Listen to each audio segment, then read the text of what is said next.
জীবনে যদি অ্যাটিটিউড রাখতে হয় তাহলে বাজ পাখির মতো রেখো, যা তোমার জীবনকেই পুরো পাল্টিয়ে রেখে দেবে। আজকে আমি তোমাকে এমন 5খানা অধ্যায়ের কথা বলবো যেটা আমাদের সবসময় একটা বাজ পাখির থেকে অবশ্যই শেখা উচিত। ফ্লাই অ্যালং, একা ওড়া।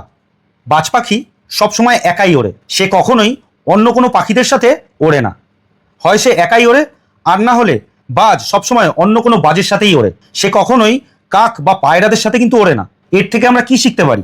এর থেকে আমরা এটাই শিখতে পারি যে নিচু চিন্তা ভাবনার মানুষদের থেকে আমাদের সবসময় দূরে থাকাই উচিত। যখন তোমার মনে হবে যে কেউ সাপোর্ট করার নেই, কেউ তোমার সঙ্গ দিচ্ছে না, কেউ জিজ্ঞাসা করার মতো নেই, তখন তুমি বুঝে নিও যে তুমি সেই রাস্তায় পা রেখে দিয়েছো যে রাস্তা তোমাকে সফলতার দিকে নিয়ে যাবে। কারণ বাজ সবসময় একাই ওড়ে, আর যে একা ওড়ে তার ডানা অনেক মজবুত হয়। 2 নম্বর, ভিশন, দৃষ্টি। বাজ পাখির দৃষ্টি খুবই প্রখর হয়, খুবই শক্তিশালী হয়। বাজ পাখি নিজের শিকারকে 5 কিলোমিটার আগে থেকেই ঠিক দেখতে পেয়ে যায়।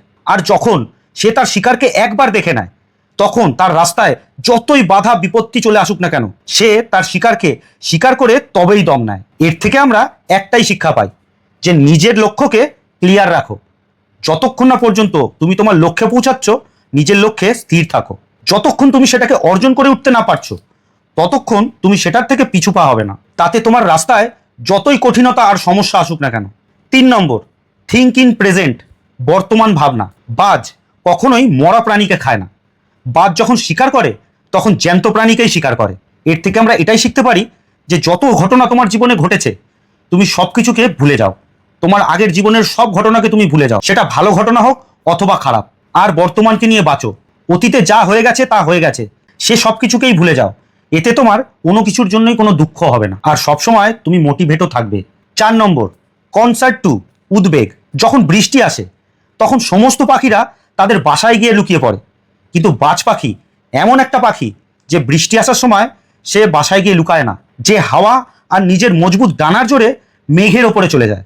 যখন বৃষ্টি আসে তার আগে হাওয়া অবশ্যই বয়, আর এই হাওয়াই অনেক পাখিদের অনেক সমস্যা তৈরি করে, আর এই সমস্যাকেই বাজ নিজের সমাধানে পরিণত করে, আর হাওয়ার জোরে সে মেঘের ওপরে চলে যায়। এর থেকে আমরা এটাই শিখতে পারি যে যখন তোমার জীবনে কোনো সমস্যা আসে তখন তার সমাধানও আসে। ব্যাস, শুধু তোমাকে সেটাই বুঝে নিতে হবে।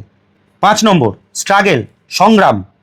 বাজ পাখির গড় আয়ু 70 বছর, কিন্তু যখন সে 40 বছর পার করে তখন তার ঠোঁট পুরো বেঁকে যায়। আর যখন তার ঠোঁট পুরো বেঁকে যায় তখন সে কিন্তু আর শিকার করতে পারে না, আর তার যে ডানা থাকে সেই ডানাটাও অনেক ভারী হয়ে যায়। তখন তার কাছে মৃত্যুকে বেছে নেওয়ার মতো একটা অপশান থাকে। যখন তার ঠোঁট বেঁকে যায় সে আর শিকার করতে পারে না, কিন্তু বাজ পাখি কখনোই এমন করে না। সে কিন্তু মৃত্যুকে বেছে নেয় না। সে বড় একটা পাহাড়ের চূড়ায় একটা নিরিবিলি স্থানে চলে যায়, আর সেখানে গিয়ে সে তার ঠোঁটটাকে পাথরের মধ্যে বারবার আঘাত করতে থাকে। অনেক ব্যথা হয়, তার ঠোঁট থেকে রক্তপাত হতে শুরু করে, সে অনেক কষ্ট পায়। তবুও সে পাহাড়ে সেই পাথরের মধ্যে নিজের ঠোঁটটাকে বারবার মারতে থাকে, আঘাত করতে থাকে। এমন আঘাত করতে করতে সে একসময় নিজের ওই বেঁকা ঠোঁটটাকে মেরে ভেঙে দেয়, দিয়ে নিজের ঠোঁটটাকে আবার সুচালো করে নেয়।